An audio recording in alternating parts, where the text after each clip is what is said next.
فیہ من بعد ما جاءک من العلم، بس جو علم آ جانے کے بعد بھی ضدیت کرے، کٹ حجتی کرے، بحث کرے، گریز کرے، تسلیم نہ کرے، بات نہ مانے، پھر میرے حبیب ان سے کہہ دو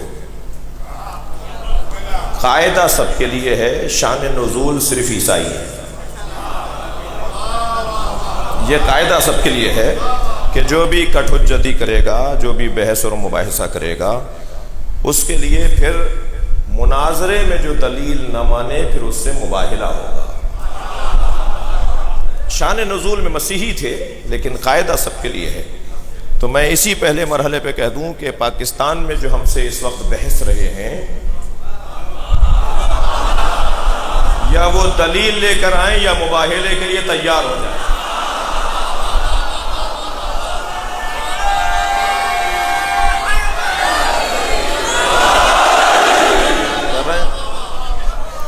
فمن حاجک فیہ من بعد ما جاءک من العلم، جو علم آ جانے کے بعد بھی، دلیل آ جانے کے بعد بھی بحث کرے، مباحثہ کرے، کٹ حجتی کرے۔ بحث کیا تھی؟ پہلے جلدی سے میں کچھ بہتر کر لوں اپنے الفاظ کو۔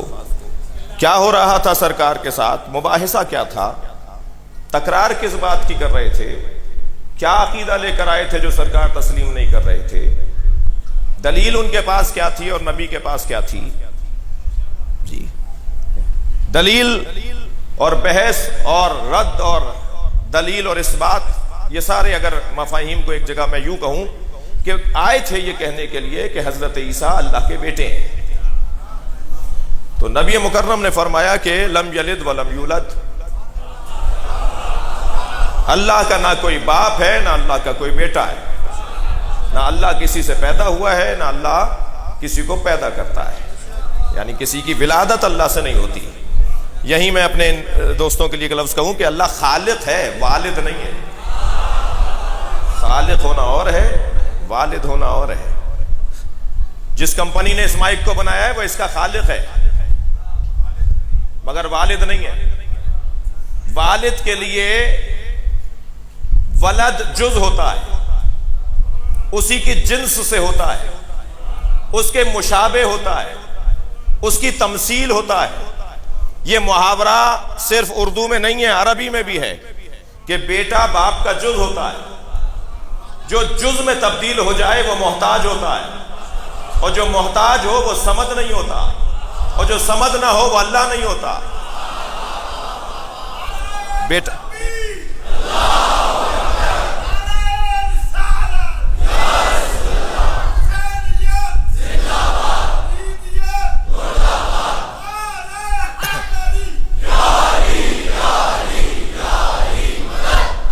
توجہ چاہوں گا عزیزان گرامی، توجہ چاہوں گا، اللہ نہ کسی کا باپ ہے نہ کسی کا بیٹا ہے۔ بحث یہ تھی مسیحیوں کے ساتھ، نصارائے نجران کے ساتھ، اسقفوں کے ساتھ بحث یہ تھی، پادریوں کے ساتھ بحث یہ تھی کہ حضرت عیسیٰ اللہ کے بیٹے ہیں۔ نبی نے رد کیا کہ حضرت عیسیٰ اللہ کے بیٹے نہیں ہیں، اس لیے کہ والد جو ہے اس سے ولد خارج ہوتا ہے۔ حضرت عیسیٰ اللہ کے بیٹے ہیں، ولد الہی ہیں معاذ اللہ۔ نبی نے فرمایا نہیں، اللہ کا کوئی بیٹا نہیں ہے۔ پہلے نقضی جواب دیا، فرمایا کہ اگر اللہ کا کوئی بیٹا ہے اس بنیاد پر کہ حضرت عیسیٰ کے والد نہیں تھے تو حضرت آدم کے تو والدہ بھی نہیں تھی، تو کیا وہی عقیدہ حضرت آدم کے لیے بھی تمہارا ہے؟ دوسری دلیل حضرت نبی مکرم نے یہ دی، میں کہہ چکا ہوں، یہ دوسری دلیل دی حضرت نبی مکرم نے کہ اگر قرب الہی سبب ہے والد اور ولد کی نسبت کے لیے، یعنی والد ولد ہونے کے لیے قرب ضروری ہے، تو پھر مجھ سے زیادہ اللہ سے کوئی قریب نہیں ہے۔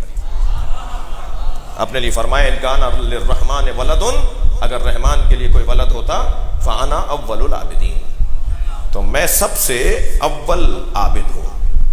یہاں اول سے مراد سب سے بڑا بھی ہے، اول سے مراد سب سے پہلا بھی ہے۔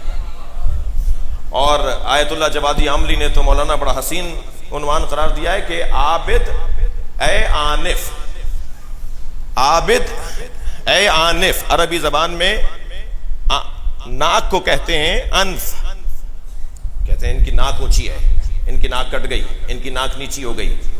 یہ جو ناک ہے نا انسان کی، یہ ظاہری ناک نہیں، آبرو کو ناک کہا جاتا ہے، احترام کو ناک کہا جاتا ہے، عزت کو ناک کہا جاتا ہے. بڑی ناک والے ہیں، بڑی اونچی ناک والے ہیں، فلاں کی تو اس بات پہ ناک ہی کٹ گئی، فلاں کی ناک کاٹ دی جائے.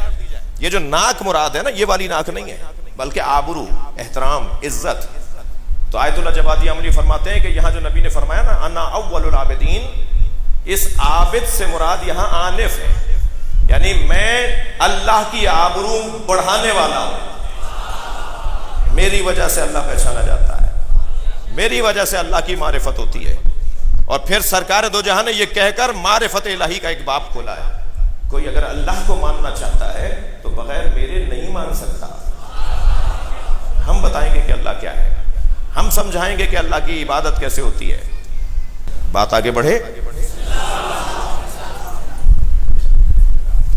کٹ حجتی کے بعد، بحث مباحثے کے بعد پھر مباہلہ ہوگا.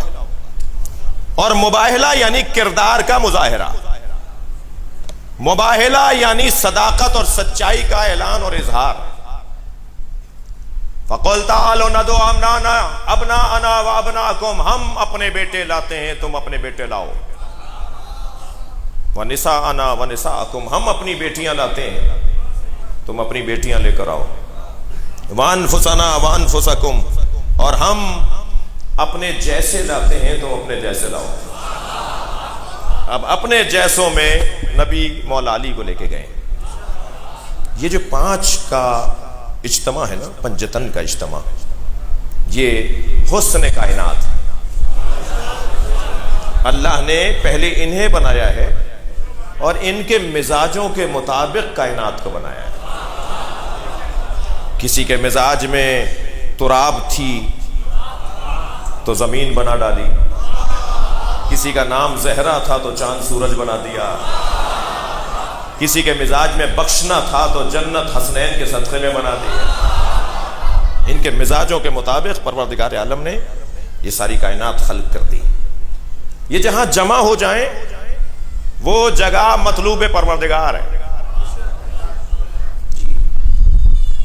جب سرکار کہہ کر آ گئے نا کہ کل میں اپنے بیٹوں کو لاؤں گا، تم اپنے بیٹوں کو، تو گھر میں آ کر کہا ایتینی بالکساء الیمنی، اے فاطمہ مجھے چادر یمنی لا کر دے دو.